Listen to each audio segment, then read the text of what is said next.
ఈ కీళ్ళ వ్యాధుల నుంచి, ముఖ్యంగా మోకాళ్ళ నొప్పుల నుంచి ఇన్స్టెంట్గా పెయిన్ రిలీఫ్ రావడం కోసం అని చెప్పి వాడేటువంటి ఈ ట్రెడిషనల్ రోటీ చికిత్స ఎలా చేయాలి, దానికి ఏ ఇంగ్రీడియంట్స్ మనం చూద్దాం. వెరీ సింపుల్ ఇంగ్రీడియంట్స్ అండి. గోధుమ పిండి అందరి ఇంట్లో ఉంటుంది.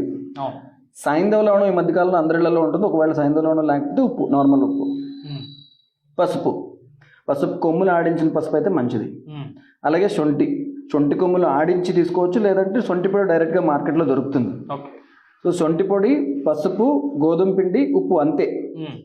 సో ఒక 2 చెంచాలు గోధుమ పిండి తీసుకుందాం.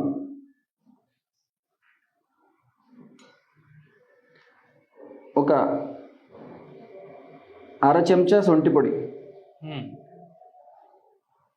1 చెంచాడు సైంధవ లవణం,